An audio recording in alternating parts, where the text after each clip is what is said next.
Estimadas amigas y amigos, es un gusto estar nuevamente con ustedes, ahora para la 12ª clase del curso de Fenomenología 2020.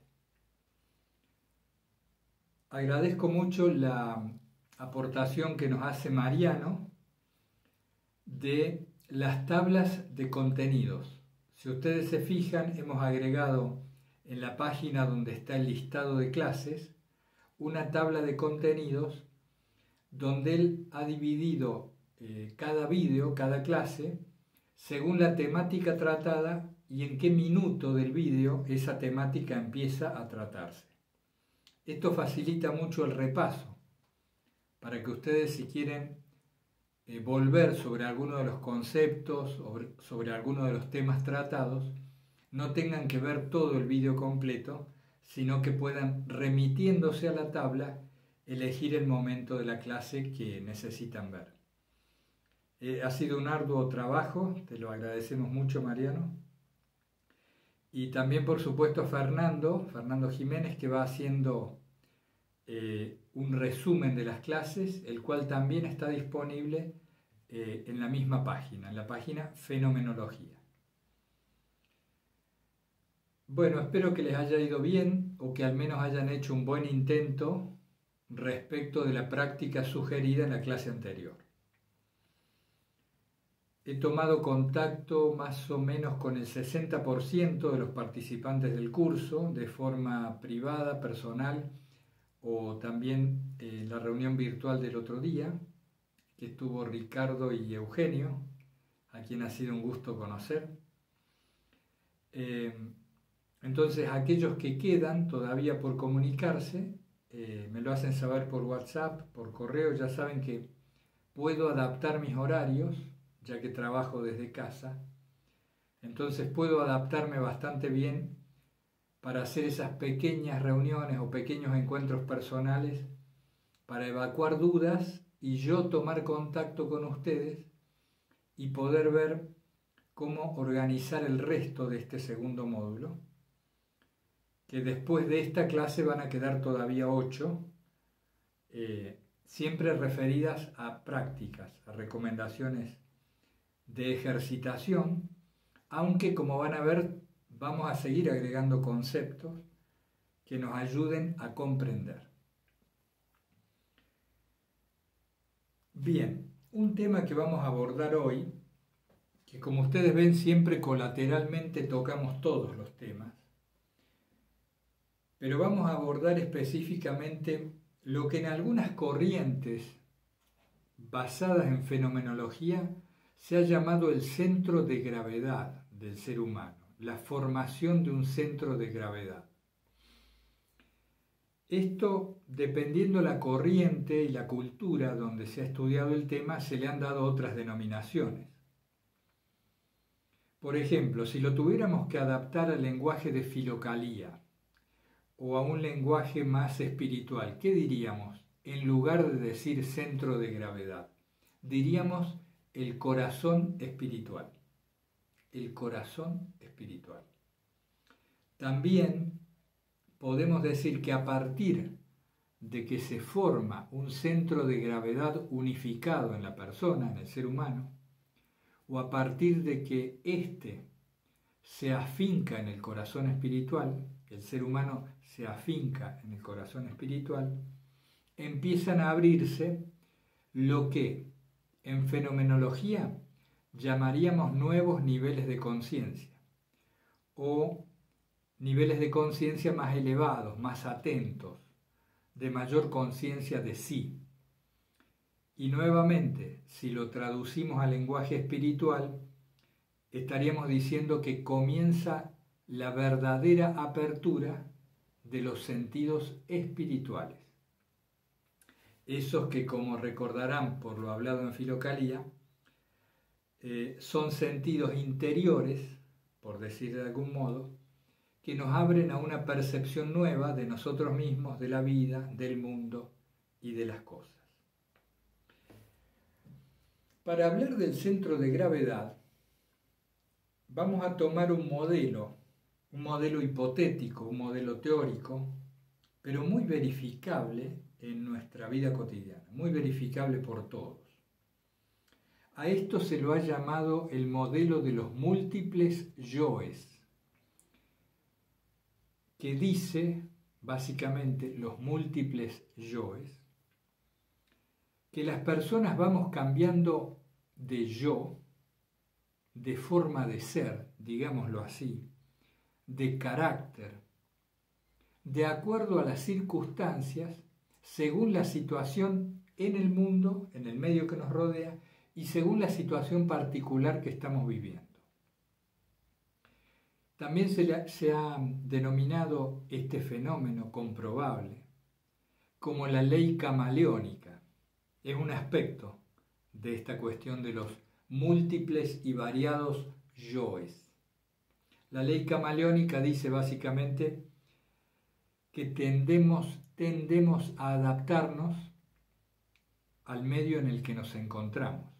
Entonces, por dar un ejemplo muy grueso, si a nosotros de repente se nos invita y se nos lleva así muy rápidamente a una reunión en un salón de la Casa de Gobierno y estamos rodeados de ministros, de altos dignatarios, visitantes extranjeros, todos de etiqueta y conversando de forma formal y circunspecta, automáticamente nosotros, sin quererlo, involuntariamente vamos a adoptar un tono similar al de ese entorno. Vamos a saludar mucho más reverencialmente, vamos a hablar de forma impostada, nos vamos a comportar serios, vamos a tratar de parecer a tono, de quedar a tono. Por supuesto, esto puede evitarse si uno está atento, si uno tiene un nivel de conciencia adecuado, pero en general nos sucede esto. A eso se refiere la ley camaleónica, que viene a complementar un poco este modelo hipotético teórico de los múltiples yoes. Los múltiples yoes es un modo de abordar este fenómeno de nuestro permanente cambio, de nuestra volubilidad.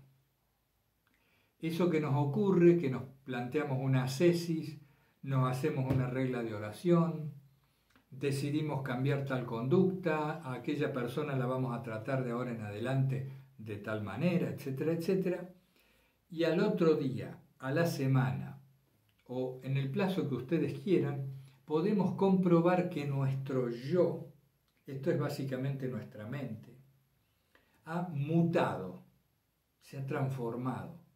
Por imperio de las circunstancias, ya no nos interesa la ascesis, lo que nos parecía una ejercitación muy buena para transformarnos dejó de importarnos, y esto llega a extremos notables y muy espectaculares, por decir así, cuando hasta hemos declarado nuestro amor por una persona y a los 2 meses ya no nos interesa, nos resulta indiferente. En cualquier aspecto de la vida podemos comprobar esta movilidad de los yoes, del modo de manifestarnos, del modo de ser. Pero este es un tema amplio y que requiere atención, porque fíjense, hay gente que tiene un yo, un ego muy estable, muy estable. Esa gente que uno dice siempre está igual, siempre está igual. Pareciera que esa persona ha unificado esta cuestión de los yoes variados y diferentes. Sin embargo, ocurre un proceso que se llama cristalización del yo, que viene a ser negativo, es como el anquilosamiento en una personalidad determinada. Esto de cristalización, fíjense qué interesante la palabra, ¿no? En el terreno de la geología se conocen los cristales, la cristalización, que es un endurecimiento, una fijación del material que después ya es muy difícil modificar. Cuando nosotros hablamos de centro de gravedad o de yo unificado o de corazón espiritual, estamos refiriéndonos a una desfragmentación que se ha producido en la personalidad de la persona, valga la redundancia, una desfragmentación en la cual un propósito firme, una intención decidida y un grado fuerte de ejercicio de la voluntad han permitido que todos los fragmentos separados e incoherentes de la conducta se aglutinen en lo que se llama un solo yo. A esto se le llama, en fenomenología, el centro de gravedad.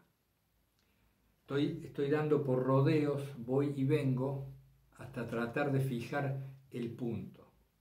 Una cosa es cuando una persona, merced a un trabajo interior determinado y preciso, ha logrado unificar sus múltiples facetas incoherentes y conformar así un yo unificado, eso es una cosa, a la que llamamos centro de gravedad, y este sería uno de los objetivos principales de este curso.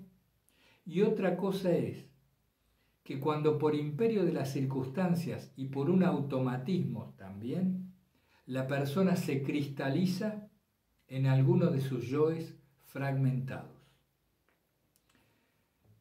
Entonces tenemos tres situaciones. La más habitual es la de los múltiples yoes o varias personalidades. Y aquí no estoy hablando en el sentido patológico que podemos extraer de la psiquiatría o de la psicología, donde se habla de la esquizofrenia, de la personalidad, de la persona disociada, etc.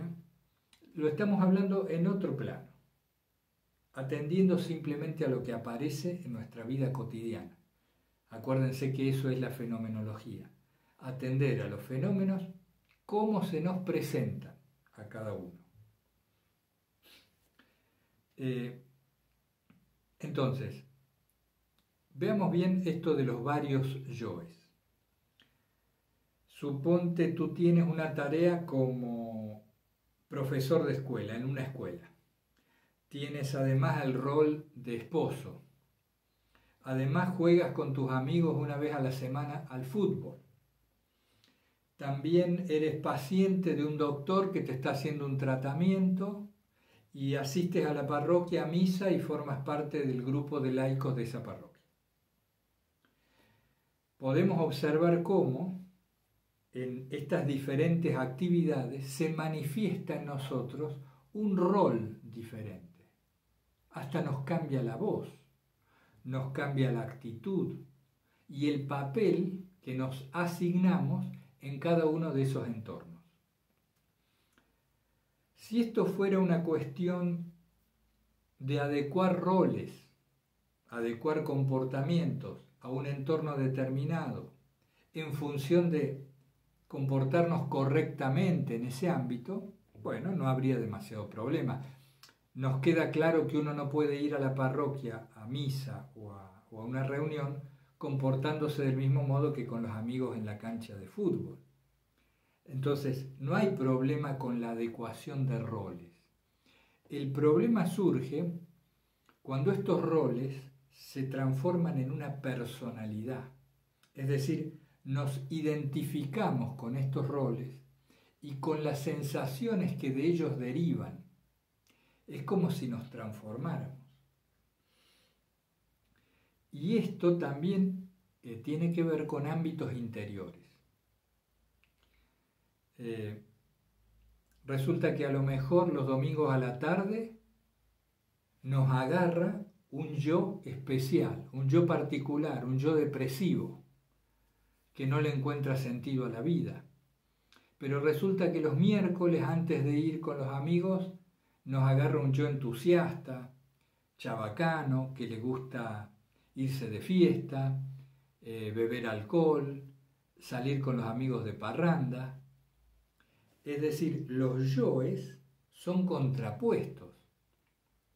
Y esto provoca mucho conflicto interno, nos fragmenta, no somos nunca de una pieza, sino que nuestra volubilidad nos va adaptando. Y esto es lo mismo para quien vive en un convento, que se relaciona con sus hermanas o hermanos de un modo, con la superiora de otro, y dentro de la celda de otra manera, y vienen pensamientos diferentes, emociones distintas, conductas incoherentes con las otras. El tema de los varios yoes, de la multiplicidad de personalidades, es fruto de una fragmentación y deriva de un comportamiento incoherente, es decir, que no es en una sola línea, que no está alineado, sino que es disperso. Esto seguramente nos viene desde la infancia, donde empezamos a adaptar roles para ser queridos por nuestros padres, por nuestros compañeros de colegio, etcétera, etcétera, y se nos fue haciendo carne. Entonces, ante ciertos estímulos detonantes, aparece el nuevo rol.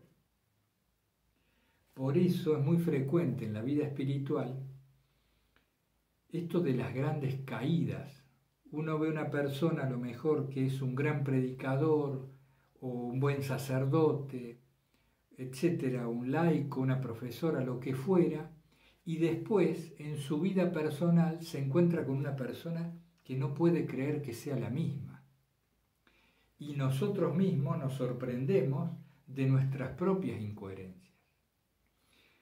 Esto es a lo que se refiere este modelo de trabajo, apenas es un modelo de trabajo, al que llamamos los múltiples yoes. Algunas personas parecen más unificadas, porque son siempre la misma. Pero esta unificación, esta fijación de una personalidad, deriva de un trabajo consciente, de un cultivo de la coherencia, o se produjo automáticamente. Cuando la fijación de una persona, de una personalidad, se produce merced a los automatismos, esta persona se convierte en lo que habitualmente llamamos alguien rígido, una persona rígida. Sí, se comporta siempre del mismo modo en todos los ámbitos donde va y por eso le falta adecuación. Le falta adecuación. Es como si, insisto con el ejemplo del fútbol, es como si esta persona fuera a jugar al fútbol y se comportara con la misma reserva y discreción que lo hace en la parroquia. Nosotros decimos, ¿qué le pasa? Si viene a jugar al fútbol tiene que soltarse un poco, podemos reírnos, podemos hablar un poco más sueltamente. No, esta persona permanece en su rigidez. Doy un ejemplo muy exagerado y poco adecuado a lo mejor, pero creo que ustedes me entienden sobradamente. La rigidez, la falta de adaptabilidad a las distintas situaciones de manera consciente, surge cuando se ha fijado un yo de manera mecánica, automática. Bien, ahí está presentado el tema. Díganme si se entiende con claridad. Y otra cosa es a lo que apuntaría este curso como uno de sus propósitos, que es a que encontremos en nosotros mismos cuál es la conducta a la que aspiramos con profunda coherencia, con profundo anhelo de coherencia, y que encontremos un grado de libertad a fin de fundar este yo estable, este centro de gravedad o corazón espiritual, que se constituya de tal manera en nuestro centro de vida que empiece a unificar todos los fragmentos dispersos de una personalidad dividida y mal formada. ¿Por qué mal formada? Porque se nos hizo a los tumbos. La personalidad se nos hizo a los tumbos, de acuerdo a los golpes de la vida, de acuerdo a la educación recibida, a las frustraciones que han sucedido. Acuérdense ustedes cuando hablamos de núcleo de ensueño, ¿se acuerdan de esa dirección que estaba escondida detrás de todas las acciones?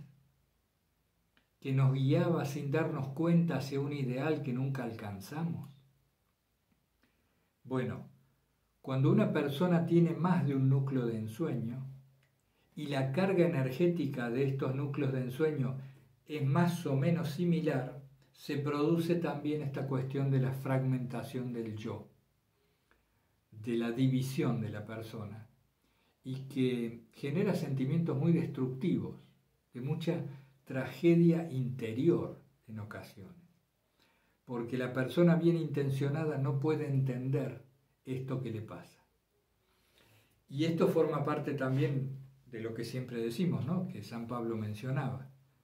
Esa ley que habita la carne, decía él, que me impide hacer el bien que quiero y me hace hacer el mal que aborrezco. Siempre estamos en torno a este tema. Para terminar con la mención a esto, estos diferentes yoes, cada uno tiene un guión.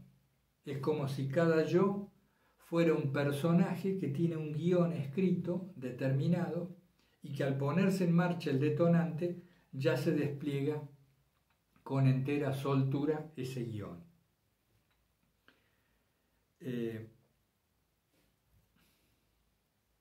A mí se me dio un ejemplo cuando se me explicó esto, se me dio un ejemplo y se decía, es el caso típico del gran juez, un juez de la Corte Suprema o un juez de alguna instancia superior, gran abogado eminente, 40 años de abogacía, llega a ser un juez supremo y de noche cae en algunas tropelías, fechorías y como diríamos, promiscuidades que uno viendo al juez durante el día no podría imaginarse la conducta del mismo durante la noche. Este grueso ejemplo ocurre con mucha frecuencia, también lo hemos visto dolorosamente patentizarse en nuestra iglesia, con los escándalos que todos conocemos, este fenómeno de la división absoluta de yoes. Esto ya es cuando la brecha y la fragmentación es muy grande. Esto se produce mucho también por represión, por falta de comprensión profunda. Entonces a veces se reprimen roles o funciones que después estallan armando otra personalidad contrapuesta a la anterior para evacuar energía que ha estado reprimida. Por eso yo les decía que este tema es de cuidado, es delicado, es muy interesante. Por eso yo les decía que aquel tema sugerido de la no reacción es apenas el principio de un proceso y no es la norma.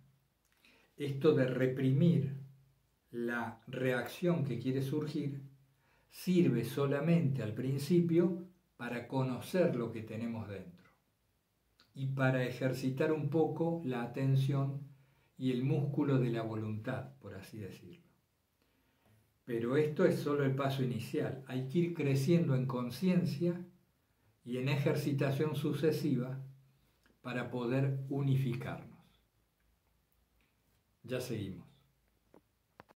Muy bien, continuemos con la segunda parte de la clase 12 de fenomenología. La no reacción es el principio de este trabajo. Es esencial entrenarnos en no reaccionar. No reaccionar nos permite ver con mucha claridad lo que se iba a expresar, cómo iba a ser el automatismo. Y al tomar plena conciencia de estos mecanismos interiores, empezamos a distanciarnos, a generar un espacio que luego nos permite operar, como si fuéramos relojeros que quieren modificar los resortes y los engranajes de un reloj muy complejo que tiene que funcionar con precisión.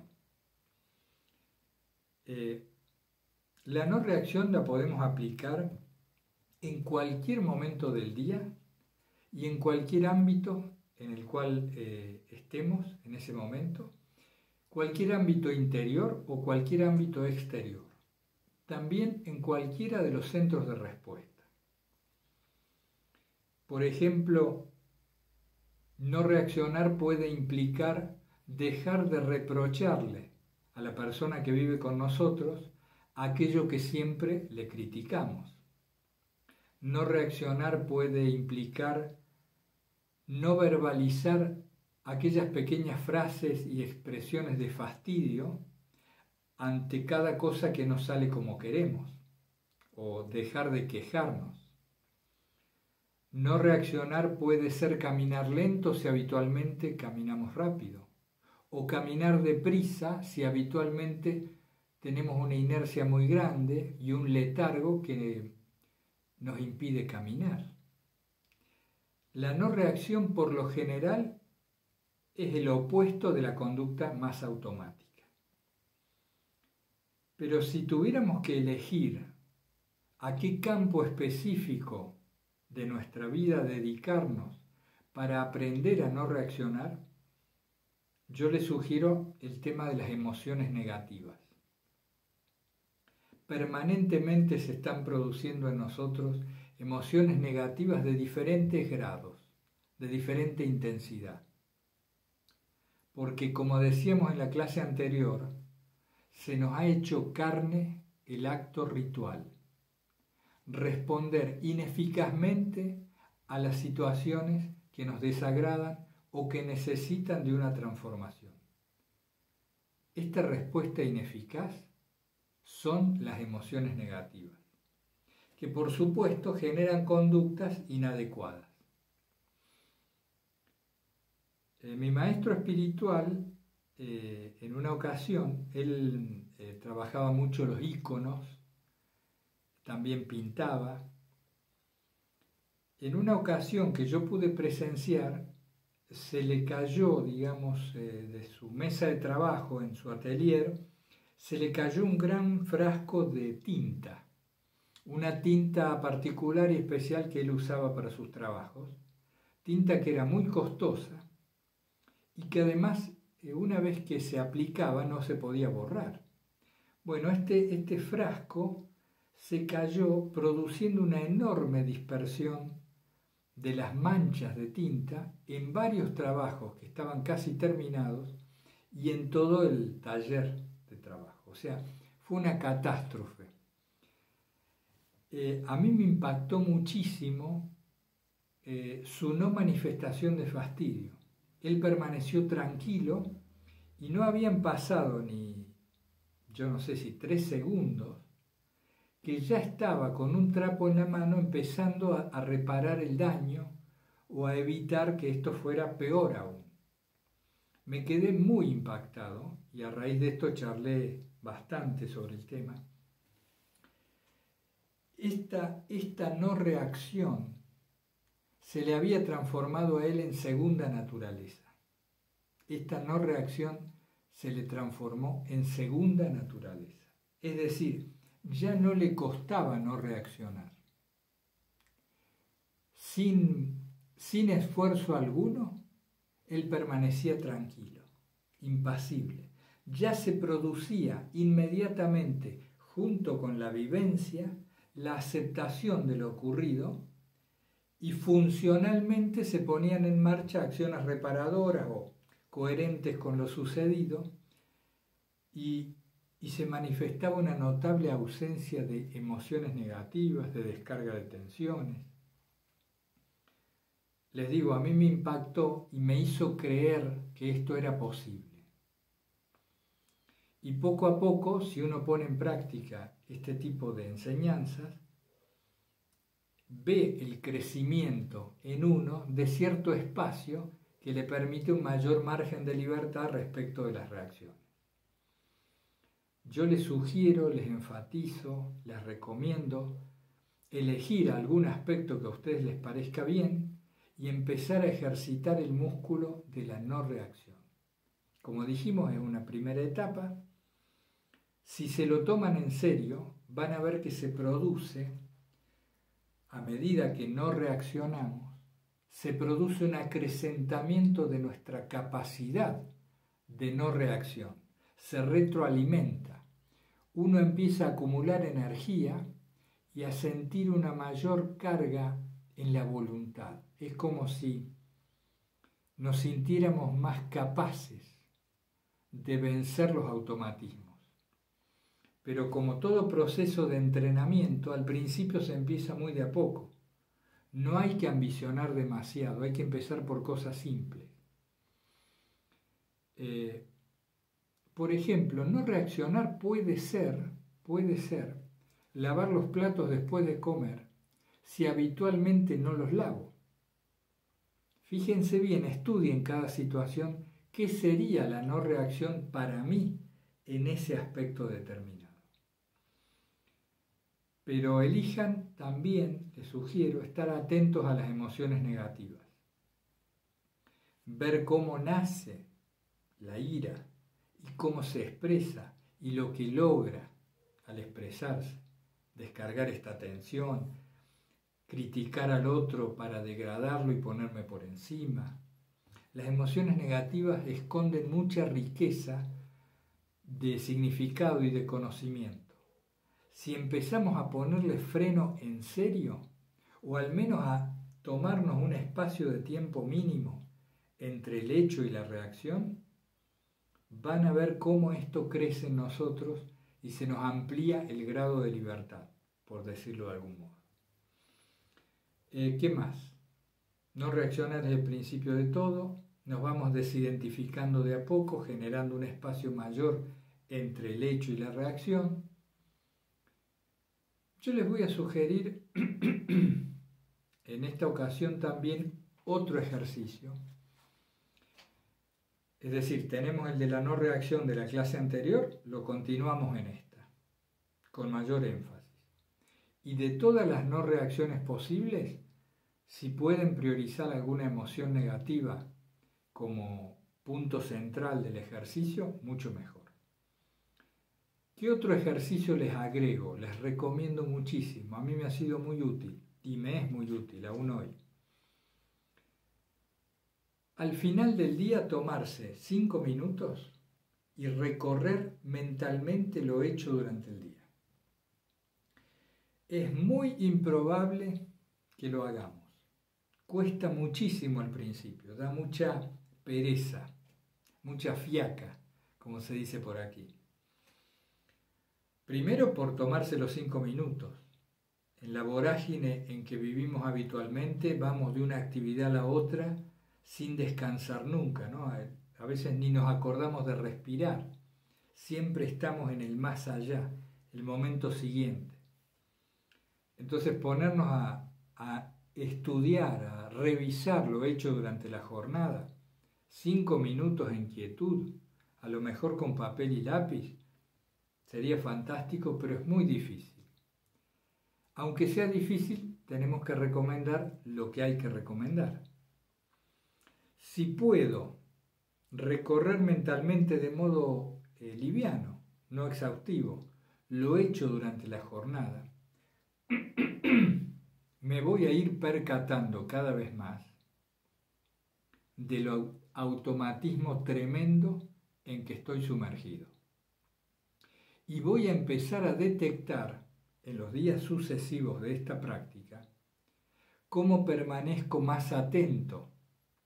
Es decir, cuando el primer día visualizo tales automatismos, el segundo ya me empiezo a acordar de esto y cuando se empiezan a manifestar estoy más atento. Y después de 10 días me descubro no reaccionando a varios automatismos porque ya los conozco bien. Simplemente el ejercicio es así. Me siento, ojalá con papel y lápiz, y digo, a ver, ¿qué hice hoy? Me levanté, tal cosa, me higienicé, desayuné, salí para tal lugar, me encontré con tal persona. ¿Ven? Así, simplemente así. Van a ir descubriendo cosas si lo hacen bien. No les digo más. Ese es el ejercicio que les sugiero, además del de no reaccionar especialmente a las emociones negativas. Una revisión no exhaustiva, pero sí atenta de lo hecho durante la jornada. Yo me encontraba al hacerlo a veces con 10 actividades, otros días con 20, y después se iba produciendo o una síntesis o un incremento de la mirada. Y me daba cuenta que había hecho muchísimas cosas diferentes. Se empezaban a clasificar actos que antes ni advertía. Así que ahí tenemos los dos ejercicios de esta semana. Les quiero hablar de otro tema, pero que tiene relación con lo mismo,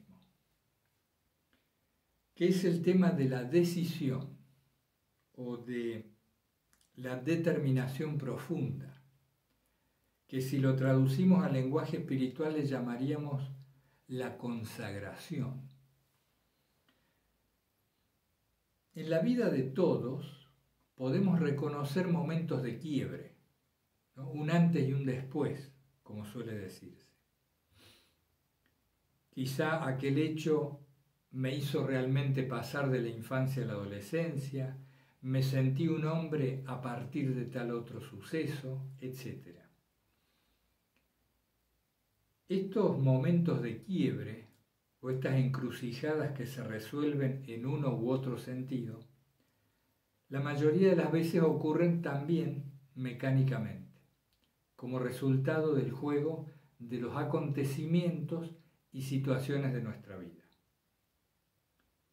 Pero es posible también generar quiebres o momentos de inflexión de manera consciente. Esto es lo que ocurre, por ejemplo, con un consagrado, con alguien que se ha interesado, se ha sentido llamado a una vocación, ha hecho un largo noviciado o los pasos que requiere esa institución donde se ha presentado, y después de varios años de mucho trabajo decide consagrar su vida y, por ejemplo, formula votos de vida monástica. Esa persona, en el momento de la consagración, ha llegado de un modo o de otro a unificar ciertamente gran parte de sus yoes. Porque al tomar la decisión de enclaustrarse, por ejemplo, y de hacer voto de pobreza, castidad, obediencia, etc., ha debido relegar un montón de otras personalidades o de otros yoes que tenían otros propósitos. El propósito de salir, de andar libremente por la ciudad, de visitar amigos, amigas, de consagrarse a ganar dinero, etc. Ha unificado en cierto modo sus yoes. Sin entrar en detalles, nosotros necesitamos, para abordar una transformación profunda de nosotros mismos, tomar algún tipo de decisión más profunda que por esa misma acción interior, por ese mismo acto de decidir, nos unifique, aunque sea en parte, algunas de nuestras tendencias. Necesitamos, como si dijéramos, recolectar cargas de varias imágenes para poder centrarnos en algo y decidirnos con cierta firmeza. Para transformarnos necesitamos una energía que por lo general no tenemos. A esa energía la vamos a empezar a recolectar con los ejercicios propuestos de no reacción y de evaluación. Y vamos a recolectar energía en la medida en que nos vamos volviendo coherentes, alineados. Pienso que lo que dice el Evangelio es correcto, una doctrina adecuada, por ejemplo. Siento que la enseñanza de Jesús me aviva el corazón y le da sentido y significado a mi vida. Y estoy dispuesto a hacerlo con mi mayor esfuerzo y mis mejores luces para ser coherente con ese pensamiento y ese sentimiento. Por ejemplo, ese modo en que les estoy comentando, esa formulación, implica una decisión de coherencia, una búsqueda de la coherencia. Pero muchas veces, como les decía, nos encontramos con una tremenda falta de energía. Entonces seamos pacientes y empecemos a acumular energía como si fuéramos una persona que quiere acumular dinero y es muy amarrete, no quiere gastar un peso. Empecemos a ahorrar energía. La energía se ahorra estando atentos a lo que ocurre y a nosotros mismos, y la energía se ahorra siendo coherentes. ¿Cómo llegar a una decisión, a una consagración, a un propósito? ¿Cómo encontrar en nosotros una férrea determinación? ¿Cómo hacerlo? Debido a los mecanismos que ya conocen de las clases anteriores, a esa descripción de los automatismos, se nos va a hacer un poco más fácil comprender cómo generar en nosotros una decisión profunda. Tenemos que acopiar cargas y elegir un modelo de conducta. Recolectar cargas de las imágenes más entrañables que tenemos en nuestra historia espiritual y elegir o concentrar toda esa carga en un modelo de conducta.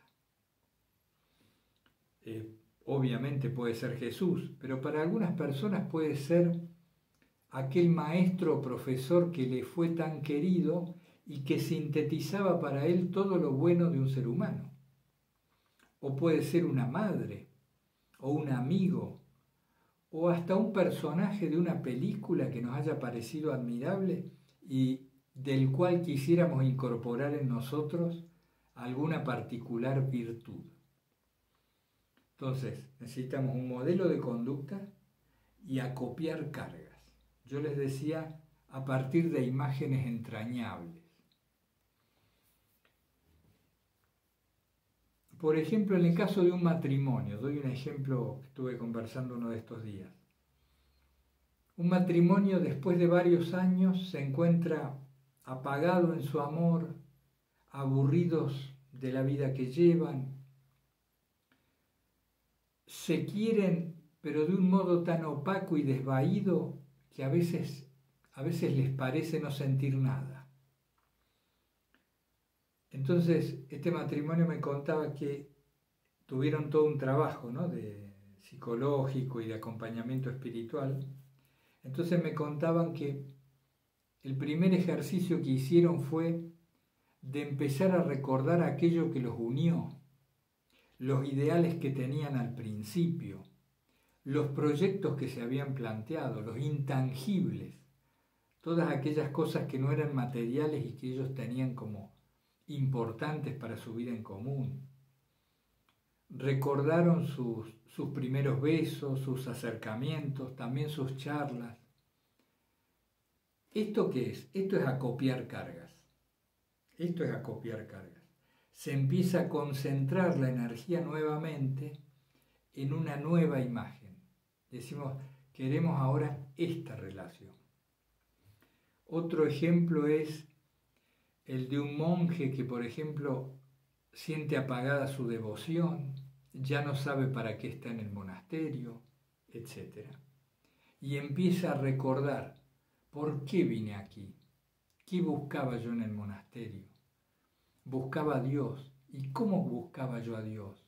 ¿Cómo sentía que debía ser mi vida? ¿Cómo me imaginé siendo monje? ¿Cuál era mi mayor ideal? Etcétera, etcétera, etcétera. Esto también es acopiar cargas. De eso se trata lo necesario un poco si nosotros queremos tomar una decisión profunda. Tenemos nuevamente que reunir fuerzas, reunir la energía y decir, a esta altura de mi vida, aquí, si bien hay algunos participantes más jóvenes, ninguno es un jovencito, ¿no?, en este curso. Entonces, a esta altura de mi vida, acuérdense lo que decía el Dante, a la mitad de la vida errante me encontré en selva oscura, o frase similar. A esta altura de mi vida, ¿qué he de hacer? Verdaderamente quiero cambiar, verdaderamente quiero darle una transformación profunda, más allá de cómo haya sido hasta ahora. Quiero pegar una curva importante, un cambio, una modificación de raíz. Tengo que tomar una decisión. Encontrar en mí la fuerza, el gusto y la profundidad de intención que en cierto modo me haga consagrarme al cambio. Y esto va a ser mucho más fácil después que se produzcan 2 o 3 cambios importantes en nuestra vida, porque ya nos afirmamos en esa nueva fe en nosotros mismos y en la ayuda divina, por supuesto, que nos ha permitido implementar esas modificaciones. Una vez yo conocí a una persona que se sentía totalmente incapaz, una autoestima sumamente disminuida e incapaz de casi cualquier cosa. Una vez que esa persona, por hechos que no vienen al caso, se vio forzada a aprender a manejar un auto, tomó una confianza en sí misma que nunca se le había visto, a raíz de que logró aprender una cosa. Es decir, necesitamos ir teniendo pequeñas evidencias de que aún nosotros, con la incoherencia que conocemos de nosotros mismos, podemos transformarnos. Podemos ir acercándonos al ideal de vida que nuestro corazón nos dice, a la que nuestra vocación nos llama. Ese ideal de vida que a lo mejor Dios mismo puso en nuestro interior como un signo de la dirección que teníamos que tomar. Entonces, tomar la decisión, consagrarse al propósito del cambio, es fundarse, refundarse. Es importante si ustedes pueden ir viendo, pueden ir sintiendo esto en ustedes. Acercarse a una decisión profunda. Muy bien, amigas y amigos, para ir terminando ya esta 12ª clase, quiero comentarles lo siguiente. Esa percepción de lo sagrado, ese vivir en la divina presencia, o ese sentir que Dios nos acompaña, ¿es algo muy difícil de alcanzar? A mí se me dijo, más que difícil, no se sabe por dónde buscar. O se busca por vías que nos confunden y nos hacen más difícil el camino, en lugar de facilitarnos el acceso a estos sentidos espirituales que nos permiten luego acceder a esto que decimos y llamamos lo sagrado, la divina presencia, sentir el acompañamiento de Dios. Parece ser que cuando nosotros adquirimos cierto grado de control sobre nosotros mismos, que nos permite serenarnos y ser capaces de estar un rato en silencio, por ejemplo, empiezan a hacerse posibles, accesibles a nosotros, estos dones del Espíritu que normalmente permanecen velados.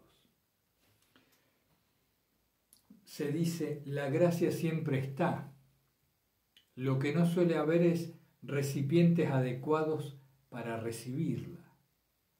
También se nos dice que tenemos el corazón tan ocupado, estamos tan llenos de cosas superfluas, tanto en lo material como en lo psicológico, que no percibimos la obra de la gracia en nosotros, no escuchamos el llamado.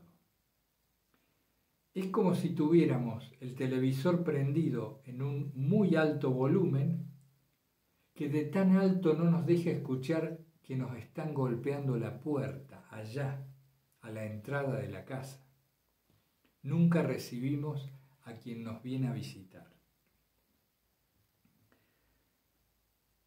Parece ser que para que se nos revele todo un mundo nuevo, transfigurado y sobre todo cargado de sentido, de significado, necesitamos antes hacer algo nosotros. deconstruirnos, vaciarnos, producir alguna modificación importante que nos abra el horizonte de la gracia. Habrán visto que la ley del estímulo constante decreciente actúa en todo. ¿Se acuerdan que dábamos el ejemplo de la gota, no? De tanto caer la gota, luego dejábamos de escucharla. En nuestra vida entera esta ley opera, actúa, de tal manera que lo que en un momento fueron encendidos ideales juveniles, hoy a la mitad de la vida o más, en plena vida adulta, aquello quedó como un recuerdo cargado de nostalgia quizás, el cual miramos con una sonrisa condescendiente, como comprendiendo la ingenuidad de aquel joven que fui, pero que hoy ya adulto se ha vuelto cínico, descreído, quizá muy apoltronado en una zona cómoda. Ninguno de nosotros, hermanos, por lo general, somos la mejor versión de nosotros mismos. Permanecemos habitualmente en una medianía, en una mediocridad. Nos hemos dejado envolver por la rutina, nos comportamos siempre de un modo que tiende a la inercia, a la conservación. Y a medida que pasan los años, la esperanza se pierde. Y lo que es peor, nos acostumbramos a haber perdido la esperanza. Esta película, podríamos ver nuestra vida como una película y a nosotros como el protagonista de la misma. En esta película de mi vida, ¿cómo quiero que siga? ¿Cómo quiero que sean los acontecimientos que vienen? Y sobre todo, ¿cómo quiero que termine la película? Dejando de lado todo lo que la voluntad de Dios nos va a ayudar, nos va a presentar, ciñéndonos a lo fenomenológico, como siempre decimos, pareciéramos necesitar algún tipo de profundidad de decisión para implementar cambios importantes. Y que a partir de esos cambios se abra en nosotros la recepción de la gracia, o si quieren con otro lenguaje, la utilización de una energía nueva que nos permita convertirnos, realmente ejercer la metanoia. Yo anoté, ¿tiene que ser opaco el resto de nuestra vida? ¿Tenemos que permanecer en lo gris? Cuando estoy hablando de esto, no estoy hablando de cuestiones espectaculares en lo exterior. Es decir, nuestra vida puede transformarse profundamente y a lo mejor no por fuera, sino en el modo de vivirla. Cuando hablamos de profundos cambios, puede ser que esto resulte en alguna acción o en alguna modificación exterior que sea llamativa, pero no necesariamente. El cambio del que hablamos es el modo en que vivimos lo que ocurre, la profundidad de las vivencias y sobre todo de esta percepción de lo luminoso, de esa áurea luminosa que implica la presencia de Dios, la obra de la gracia, cuando la dejamos actuar en nosotros. ¿Qué fue del ideal? Anoté, ¿no? Para recordar. ¿Me he rendido ya?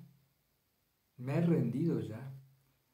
Cuando me casé, cuando me hice sacerdote, monje o monja, cuando empecé tal empresa, cuando fundé tal negocio, cuando comencé a estudiar tal cosa, ¿para qué lo hacía?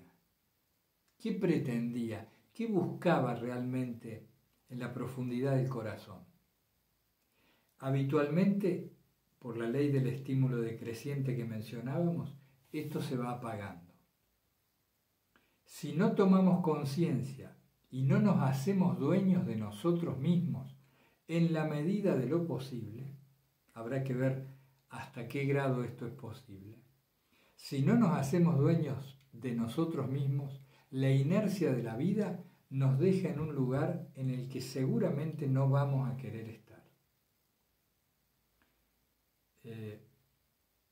Estar en la mediana edad o tener ya unos cuantos años, algunos de ustedes, aunque sean más jóvenes, implica tomar conciencia de que ya es hora.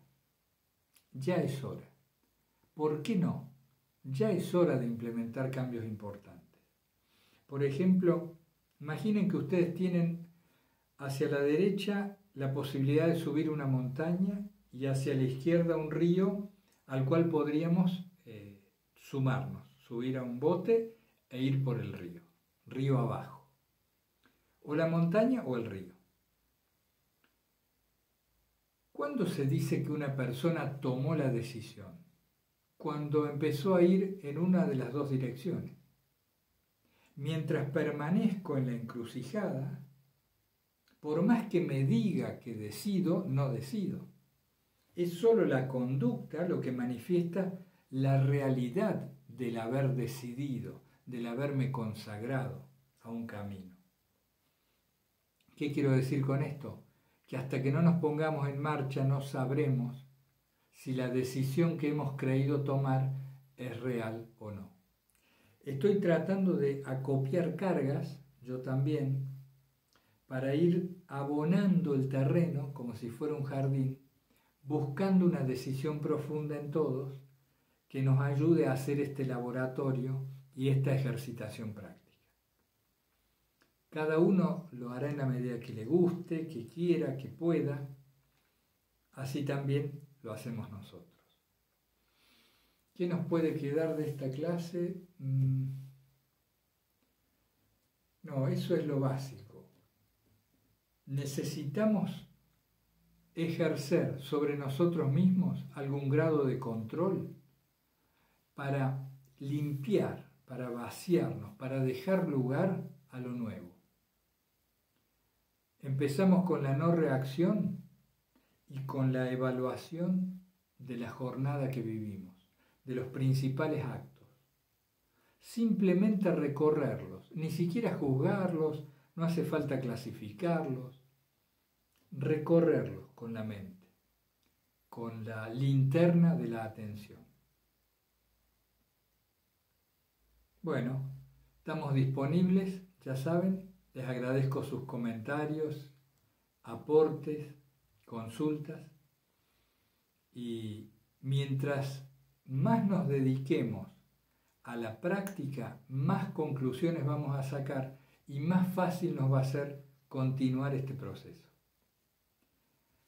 Que el Señor Jesucristo nos ayude a abrir el corazón a la posibilidad de una decisión profunda de cambio en nuestra vida. Hasta pronto.